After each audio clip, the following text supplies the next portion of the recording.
Эфирда Татарстанның көньяк-көнчыгыш хәбәрләре. Студияда Гөлназ Гизатуллина, исәмсез. Бүгенге программада. Юлга тозак салындым. Кара үлән яну нәтиҗәсендә куе төтен машина йөртүчеләрне юлдан яздырдым. Һәлакәткә юлыгучыларга кемнәр ярдәм күрсәтте? Шүпшәр җирдә ауный. Кем гаепле һәм нәрсә эшләргә? Чиста һәм матур булсын өчен җыештырыргамы, әллә чүпләмәскәме? Импровизацияләр кичем. Әлмәттә беренче тапкыр Тольятти джаз оркестры чыгыш ясады. Тамашачыларны ниләр белән гаҗәпләндерделәр. Кичә Зәй районында 10 машина катнашында юл транспорт һәлакәте теркәлде. Масса күләм бәрелеш куе төтен аркасында чыга. Әлмәт-Чаллы автомобиль юлының 74-нче километрында коры үлән яна. Беренче булып урынга 19-нчы янгын коткару части килә. Юл транспорт һәлакәтендә зыян күрүчеләргә беренче медицина ярдәме күрсәтелә. Машины столкнулись. Самое жуткое это было, когда сзади, когда начинала собираться сама семейка, получается.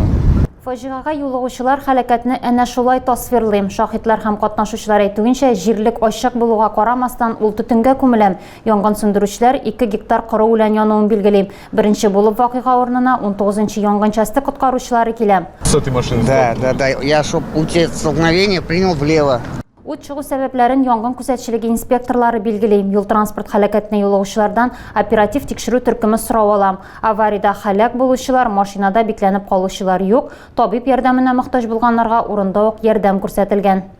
Әлмәт ел сайын матурая һәм чистара. Беренче фикер белән барысы да килешсә, икенчесе шәһәр урамнары һәм җәмәгать киңлекләре буйлап йөргәндә бәхәс уятам. Урыннарда гына түгел, алар тирәсендә дә пластик шешәләр, тәмәке тартмалары, кагаз, пакетлар ята.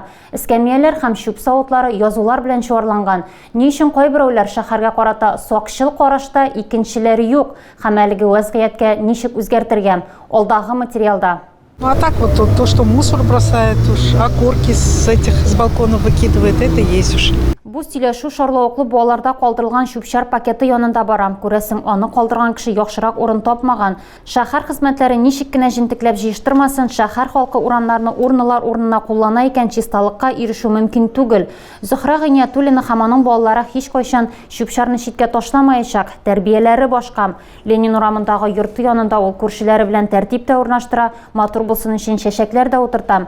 Кагазлар, шешәләр, хәтта икмәктә барысы да җирдә ауный. Төгәллек җитмәгәнме, әмма урны буш булса да шүпшәрне анда салмаганнар. Это надо убрать, это чтобы было порядок. Бәлки тәртип булсын өчен шүпләмәскә кирәктер. Чисталык сакламаучы һәм рәсем ясарга яратучылар Ленин урамында да бар. Шәһәр халкына юлланган ямсыз сүзләрне эскәмияләрдә һәм урыннарда калдыралар. Иҗтимагый киңлекләрнең берсендә дә андый хәлләргә юлыгырга туры килә. Ну не всегда уж чисто, бывает, конечно, иногда. Гөлсирә Хәммәтҗанова белән Кәүсәрия Зиятдинова еш кына Мәгърифәт бульвары буйлап йөри һәм чүп ташлауларга очрый. Тәртипкә бала чактан ук өйрәтергә кирәк дип саныйлар. Йөзегеңне бир яки тураклыйм. Гаепләү фаразы буенча гаепләнүче үз корбанына әнә шулай һөҗүм иткән. Әлмәт шәһәр судында талау турындагы җинаятьчен тикшерүгә керештеләр.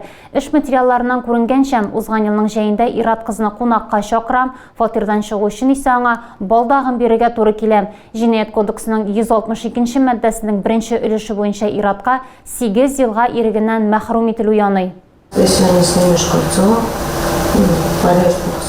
Бу корбанның фаразы, гаепләнүченең исә үз карашы. Это же не так? Нет, подождите, еще раз я вам говорю. Просто вопрос. Вопрос. Нет, если пока присаживайтесь. Эш материалларында язылганнарга караганда, вакыйга 22 елның 1 августында булган. Я дочку отправила за спиртными напитками. Она долго ее не было. Пришла домой вся в слезах. И все мне рассказала. Өйнә кайтканда кыз гаепләнүчене очратам, алар бер ишек алдында яшиләр. Күршесе аны кунакка чакыра, шуннан соң гаепләнүче гади таләп куя, балдакны биргән очракта гына фатирдан чыгасың. Аннан соң булган хәлләр җинаятьче материалларына теркәлә. Гаепләнүченең гамәлләре җинаять кодексының 162-нче талау маддәсенә туры килә. Мондый җинаятьчен закон тарафыннан 8 елга иректән мәхрүм итү каралган. Ират моңа кадәр да берничә тапкыр гаепләнүчеләр скамьясенә эләккән, талау һәм урлашудан тыш наркотиклар саклаган чөдә хөкем ителү билгеле. 151 эпизод, 158 первая, 158 вторая. Далее Административным госсудом 7 ноября 22 228 часть 1 на лишение свободы. Все правильно указано? Гаепләнүче һәм аның яклаучысы утырышка килмәгән шаһитларны чакыру турында үтенеч белән мөрәҗәгать итте. Суд каршы килмәде, барлык шаһитлар да процесста катнаша алсын өчен утырыш кичектерелде.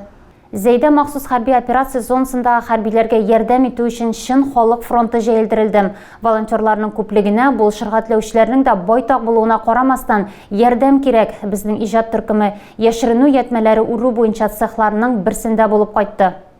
Зей волонтерлары үргән ятмәләр бик күп гомерләрне саклап калгандыр мөгаен. Минометчылар, танкистлар, Олга һәм Тимер батальоннары хәрбиләре һәм разведчиклар, сугышчылардан килгән рәхмәт сүзләре халык фронтына көч кенә өсти. Шәһәрдәге ятмәләр уру пунктлары, микрорайоннар һәм авыллар барысы да йөрәк кушуы буенча изге эшкә берләшкән. Киемнәр һәм яшеренү халатлары тегәләр, ятмәләр үрәләр, акча күчерәләр. Цехка профессиональ электр койчылары да бүләк иткәннәр. Хәзер уру пунктларына киселгән тукымалар җибәрелә. Ярты ел эчендә биредә күп нәрсәгә өйрәнгәннәр һәм шын осталарча эшлиләр. Волонтерлар уру усулларын да үзләштергән, махсус тукымалар гына кулланалар. Теләкләрен исәпкә алу өчен сугышчылар белән элемтәдә торалар.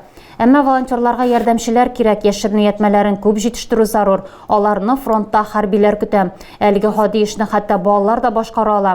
Цехта барысында күрсәтәләр һәм өйрәтәләр. Ярдәмчеләрне көненә 1 сәгатькә булса да көтәләр. Үрелгән һәр тасма бәлки кемнеңдер улының гомерен саклап калыр. Леногорскиның урман паркы территориясында 100дән артык бала һәм яшьсмер чисталык урнаштырдым. Бирдә экологик өмә уздым. Ул экология милли проектының Татарстанның чиста урманнары республика акциясының бер өлеше идем. Леногорскияларның яраткан ял итү урынын ни дәрәҗәдә чистардым. Безнең иҗат төркеме бәяләде.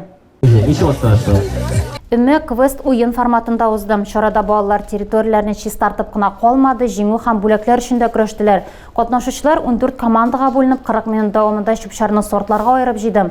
Мондый ярышлар яшь буынны экологик эшчәнлеккә җәлеп итү, урман паркы территориясын чистарту, яшьсмерләрне яхшы эшкә берләштерүнең нәтиҗәле ысулы. Гадәти өмәләрдән экодвиж бәйрәм атмосферасы белән аерылып торам, җыештыруга бөтенләй яңа караш булдырам. Җыеп алынган калдыкларны исәпләгәннән соң җиңүчеләр билгеләнде. Беренче урынны 1нче мәктәп, икенче урынны 7нче мәктәп, өченчелекне Логос үзәге төркеме яулады. Өмән нәтиҗәсендә тоннадан артык чүп-чар җыелды. Бу 10 капчык катнаш чүп-чар, 44 капчык пластик, 8 капчык металл, 34 капчык пыяла һәм 340 килограмм эре калдыклар. Әлмәттә музыкага җәлеп итү фестивале дәвам итә. Яңа концертка ирек, тынычлык һәм яшьлек музыкасы белән илһамланучылар җыелды. Кайберәүләр джазны әнә шулай дип атый. Әлмәт сәхнәсендә 25 еллык тарихы булган Тольятти джаз оркестры чыгыш ясады.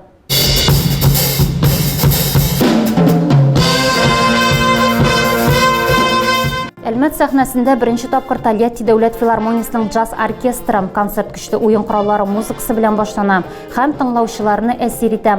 Оркестр белән аның алыштыргысыз дирижеры Валерий Мурзович тәкъшилек итә. Аның музыкага тартылачагы балачактан ук билгеле була. Тольятти музыка училищесы Уфа сәнгать институтын тәмамлый, эстрада коллективларында эшли һәм 20 яшеннән ул гастрольләргә китә. Тольяттига кайткач джаз оркестр булдыру турында уйланам. Хыялы тормышка ашам. Аның коллективына инде 25 ел. Дирижер исә рухи мирас мактаулы билге кавалеры була. Бу кичне алар белән Мәскәү вокалисты Карина Кожевникова да чыгыш ясый. Тавыш тембры, җырны башкару манерасы джазга гашыйк итәм. Оркестрда Гнесин исемендәге Россия музыка академиясе доценты, Башкортстанның атказанган артисты Рөстәм Галиуллин да уйный. Флюгергорында Боб Бишуның блю композициясе яңгырый. Башкаладан чакырылган артист Тольятти оркестры белән чыгышның һәрвакыт искиткеч булуын һәм очрашу өчен оештыручыларга рәхмәтле булуын җиткерәм. Музыкант 91 елда Әлмәттә була, бүген шәһәр танымаслык булып үзгәргән ди. Артистларда Әлмәт һәм тамашачы соклану уятты, ә тыңлаучылар музыка белән канатланды. Концертка хаваскерләр генә түгел, профессионаллар да килгән иде. Фестивальнең киләсе чыгышы рус гитарасына һәм фламенкога багышланачак. Кнетуукайның Леногорск филиалында мәктәп укучылары һәм студентлар спартакиадасы узды. Ярышлар 3нче ел рәттән оештырыла һәм ул традицияга әверелде. Егетләр һәм кызлар спортының төрле төрләрендә ярышты. Ежегодно Леногорский филиал Кнетуукай является организатором международных олимпиад, научных конференций. Спартакиада үткәрү традициясы 3 ел элек барлыкка килә. Ярышлар узган ел КНИТУ-УК Лениногорск филиалының 25 еллыгына багышлана. Беренче 2 елда Спартакиада студентлар гына катнаша. Быел оештыручылар 4-нче, 5-нче һәм 6-нчы мәктәп укучыларын да чакыра. 70тән артык егет һәм кыз команда дисциплиналарында һәм шәхси зачетларда үзара көч сынашты. Ярышлар 2 көн дәвамында узды. Яшьләр өстәл теннисы, мини-волейбол, стритбол, бадминтон һәм мини-футбол буенча иң яхшылар исеме өчен көрәште. Көндәшлек рухына һәм командаларның җиңү омтылышына карамастан, ярышлар дуслык мөхитендә узды. Ярыш нәтиҗәләре буенча җиңүчеләрне ачыклап бүләкләү дә оештырылды. Мини-футбол һәм стритболда беренче урынны нефть техникумы егетләре алды. Бадминтонда 5-нче мәктәп укучылары җиңде. Мини-волейболда 6-нчы мәктәп, өстәл теннисында КНИТУ-УК филиалы студенты Сөләйман Зарипов иң яхшысы булып танылды. Тагы да күбрәк яңалыклар һәм тапшырулар белән безнең сайтта таныша аласыз. Без социаль челтәрләрдә дә бар, хәбәрләр юллагыз. Бүгенгә менә шулар. Мин сезнең белән саубуллашам. Исән-имин булыгыз.